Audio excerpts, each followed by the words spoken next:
안녕하세요. 12월 4일 토요일 새벽입니다. 시간 하나님의 은혜가 우리와 함께 하시길 간절히 소망합니다. 하나님께서 이 시간 우리에게 주시는 말씀은 사사기 17장 1절에서 13절의 말씀입니다. 사사기 17장 1절에서 13절의 말씀입니다. 구약 391면에 있습니다. 제가 받들어 봉독하겠습니다. 에브라임 산지에 미가라 이름하는 사람이 있더니 그의 어머니에게 이르되 어머니께서 은 1,100을 잃어버리셨으므로 조주하시고 내 귀에도 말씀하셨더니 보소서 그 은이 내게 있나이다. 내가 그것을 가졌나이다 하니 그의 어머니가 이르되 내 아들이 여호와께 복받기를 원하노라 하니라. 미가가 은 1,100을 그의 어머니에게 도로 주매 그의 어머니가 이르되 내가 내 아들을 위하여 한 신상을 새기며 한 신상을 부어 만들기 위해 내 손에서 이 은을 여호와께 거룩히 드리노라. 그러므로 내가 이제 이 은을 내게 도로 주리라. 미가가 그 은을 그의 어머니에게로 도로 주었으므로 어머니가 그 은 200을 가져다 은장색에게 주어 한 신상을 새기고 한 신상을 부어 만들었더니 그 신상이 미가의 집에 있더라. 그 사람 미가에게 신당이 있으므로 그가 에봇과 드라밈을 만들고 한 아들을 세워 그의 제사장으로 삼았더라. 그때에는 이스라엘의 왕이 없었으므로 사람마다 자기 소견에 옳은 대로 행하였더라. 유다 가족에 속한 유다 베들레헴에 한 청년이 있었으니 그는 레인으로서 거기서 거류하였더라. 그 사람이 거주할 곳을 찾고자 하여 그 성읍 유다 베들레헴을 떠나 가다가 에브라임 산지로 가서 미가의 집에 이르매 미가가 그에게 묻되 너는 어디서부터 오느냐 하니 그가 이르되 나는 유다 베들레헴의 레위인으로서 거류할 곳을 찾으러 가노라 하는지라. 미가가 그에게 이르되 내가 나와 함께 거주하며 나를 위하여 아버지와 제사장이 되라. 내가 해마다 은 10과 우복 1벌과 먹을 것을 주리라 하므로 그 레위인이 들어갔더라. 그 레위인이 그 사람과 함께 거주하기를 만족하게 생각했으니 이는 그 청년이 미가의 아들 중 하나같이 됨이라. 미가가 그 레위인을 거룩하게 구별하매 그 청년이 미가의 제사장이 되어 그 집에 있었더라. 이에 미가가 이르되 레위인이 내 제사장이 되었으니 이제 여호와께서 내게 복 주실 줄을 아노라 하니라. 아멘. 17장부터 마지막 장 21장까지는 사사기의 결말을 잘 보여주고 있습니다. 에브라임 산지는 요단 서편 중부의 구릉지입니다. 특히 그곳에 거하는 에브라임 지파는 상당히 호전적이며 권력지향적인 성향 때문에 사사 기드온과 사사 입다와 충돌을 일으켰던 지파였습니다. 오늘 본문은 에브라임 지파의 미가에 대한 이야기입니다. 2절을 보면 그의 어머니가 은 1,100세겔을 도둑맞고 그를 저주합니다. 도둑을 향한 저주가 미가에게 들렸고 미가는 자신이 그 돈을 가지고 있다며 다시 돌려주지요. 돈을 가졌다는 것은 어머니의 돈을 도둑질한 자가 자신이었다는 사실을 간접적으로 보여주고 있습니다. 어머니의 돈을 훔쳤던 장본인이 바로 본인이었고 미가는 어머니의 저주가 너무나 끔찍하여서 어머니의 저주를 자신이 받지 않기 위해 어머니에게 그것을 돌려주었던 것이죠. 도둑질한 돈을 돌려줄 만큼 어머니의 저주는 강했던 것 같습니다. 아들이 돈을 돌려주자 어머니는 내 아들아 여호와께서 복 주시기를 원하노라 라고 말하며 축복하죠. 용서를 구하지도 않는 아들에게 축복을 비는 어머니의 모습은 자신이 했던 저주가 그의 아들에게 임하지 않기를 바라는 마음이 담겨 있습니다. 미가에게 여호와의 복을 바라며 행동하는 어머니의 모습은 오히려 여호와를 섬기고 여호와를 의지한다기보다는 우상을 숭배하는 행위와 똑같이 그렇게 행하여십니다. 여호와의 말씀과 전혀 무관하게 어머니는 여호와께 복을 빌고 그가 생각하는 대로 아들을 위하여 복을 쌓기 위해 어떠한 일을 행하는데요. 미가가 돌려준 돈을 여호와께 거룩하게 드립니다. 여기까지 참 좋은 것 같죠. 그리고 그 드려진 돈으로 미가를 위하여 신상을 만들고 미가의 집에 두어 그것을 섬기도록 합니다. 여호와의 이름과 이방신을 섬기는 우상 숭배가 교묘하게 융합되어 있습니다. 말씀에 따라 여호와를 섬기는 것이 아니라 그 시대의 풍습에 따라 자기의 소견에 옳은 대로 자기의 생각에 바람직한 대로 여호와를 섬기고 있으며 자신의 종교 생활을 만족해하고 있습니다. 미가 또한 이러한 어머니의 행동에 대하여 전혀 이상함을 느끼지 않고 오히려 그 신상을 자기의 신당에 두어서 섬기고자 합니다. 미가는 추가로 그 신당 안에 에봇과 드라빔을 더 추가적으로 그곳에 두지요. 하나님은 분명하게 가나안의 모든 신들을 우상들을 파하라 부수라 말씀하셨지만 미가와 미가의 어머니는 전혀 아랑곳하지 않고 오히려 자신들의 눈에 보기에 좋은 것들을 그 신당 안에 가득가득 채우고 있습니다. 우리가 잘 알다시피 에봇은 원래 제사장이 하나님의 뜻을 물을 때 사용했던 의복이었고 드라빔은 점칠 때 사용되었던 것이었습니다.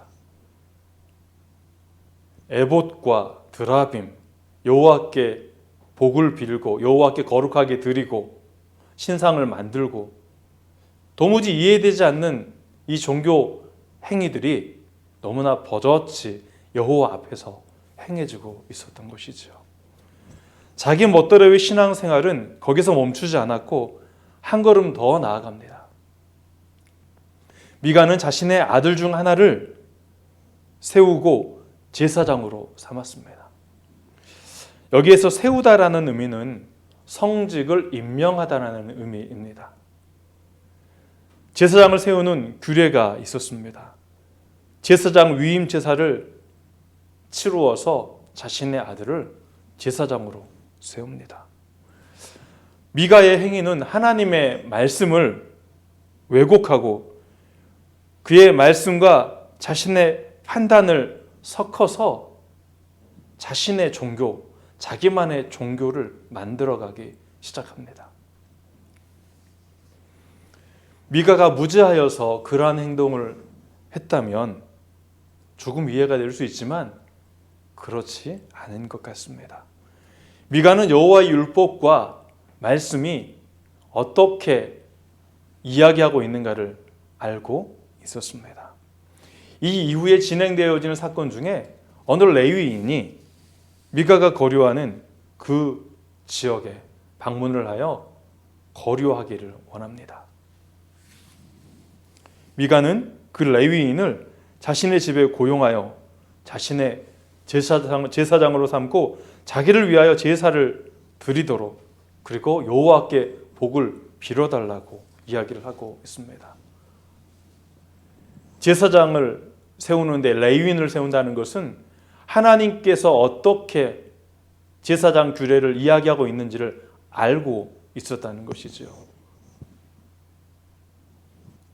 그럼에도 불구하고 미가는 하나님 여호와를 온전하게 섬기지 않습니다. 단지 하나의 목적만을 위해서 자신이 행하는 모든 것들을 정당화하고 있지요. 13절입니다. 13절의 말씀 한번 읽어볼까요? 같이. 이제 미가가 이르되 레위인이 내 제사장이 되었으니 이제 여호와께서 내게 복 주실 줄을 아노라. 미가는 여호와의 복을 받기를 간절히 사모했습니다. 저주가 무서워 도둑질한 것을 어머니에게 드렸고, 또한 여호와의 복을 받기 위해서 에봇과 느라빔과 자신의 아들을 제사장으로 세우며, 또한 결국에는 레위인을 자신의 이름을 위하여 제사장으로 세워서 여호와의 율법에 맞추는 듯한 행위를 하지만 그건 믿음의 행위가 아니었습니다. 그러면 레위인은 어떤 사람이죠? 레위인은 한 가정의 제사장이 되는 사람이 아닙니다. 레위인은 여호와를 섬기는 자입니다. 그런데 그가 그 미가의 집에 정착을 하여서 그 가정의 제사장이 되었습니다. 레위인의 행동, 그리고 미가의 행동, 이러한 행위들은 서로의 유익을 위해 여호와의 이름을 망령되이 사용하는 영적인 무지와 도덕적인 회의가 그 시대에 얼마만큼 퍼져 있는지를 우리에게 보여주고 있습니다. 6절입니다. 그때에는 이스라엘에 왕이 없었으므로 사람마다 자기 소견에 오른 대로 행하였더라 라고 말하고 있습니다. 사람들이 소견에 오른 대로 행하는 단 한 가지 이유는 이스라엘에 왕이 없었기 때문입니다. 이스라엘에 왕이 없었다는 것은 이스라엘 백성이 이스라엘의 하나님 여호와를 왕으로 섬기지 않았다는 의미이며, 동시에 왕으로 섬기기를 싫어했다는 의미일 수도 있습니다. 하나님이 아닌 다른 것들을 왕으로 삼고자 하는 마음이 있었기 때문에 함께 계시는 이스라엘 백성과 함께 머무시는 여호와 하나님은 그들의 눈에 왕으로 보이지 않았던 것이지요. 하나님은 여전히 그러한 와중에도 에브라임의 실로에 하나님의 성막이 있었고 그곳에 머물고 계셨습니다. 진정 여호와의 복을 받기를 원하며 여호와를 섬기기를 원한다면 여호수아 시대로부터 계속적으로 있었던 바로 그곳 실로에서 하나님을 예배하며 그곳에 가서 제사를 하며 여호와의 복을 받아야 했을 것입니다. 그런데 이스라엘 백성들이 여호와를 왕으로 섬기기를 거절했고 싫어했기 때문에 자기식의 종교 생활을 영위하였고 자기 소견에 옳은 대로 행했던 것입니다. 시간이 흐르면 수많은 것들이 변합니다. 신앙생활도 예외일 수가 없죠. 코로나 이전의 신앙생활과 코로나 시기에 신앙생활이 많이 변했고, 또한 코로나 이후에 신앙의 생활도 많이 달라질 것입니다. 예전에 온라인 예배는 논쟁거리였습니다. 그런데 이제는 너무나 당연한 것으로 받아들이게 되었지요. 구역 예배를 주중에 하는 것도 예전에는 너무나 당연한 것이었는데 사회가 변하면서 맞벌이 부부가 증가하면서 점차 주중 구역 예배도 점점 축소되어지고 있습니다. 이러한 시대의 흐름에 따라 우리는 1인 1소모임 운동을 전개하고 있지요. 오늘날 우리에게 허락하신 시대적인 상황을 잘 활용하고 거기에 발맞추어 우리가 신앙생활을 할 수 있도록 우리는 끊임없이 그 방법을 찾아가고 있습니다. 시대가 변하고 문화가 변해도 변하지 않는 한 가지는 임마누엘의 하나님이 언제나 우리와 함께 하신다는 사실입니다. 신앙생활의 기준은 하나님의 말씀이며 그것은 시대가 변하도 변하지 않는 진리입니다. 말씀에 대한 바른 이해가 없이는 하나님을 바르게 섬길 수 없으며 묵상한 말씀을 나눌 수 있는 공동체가 없이는 건강한 신앙생활을 유지할 수가 없습니다. 여러분, 하나님의 말씀을 가까이 하시길 바랍니다. 그리고 동시에 내게 주신 하나님의 말씀을 함께 나눌 수 있는 여러분의 소모임을 꼭 만들어 가시며 참석하시기를 바랍니다. 대림절 두 번째 주간이 다가오고 있습니다.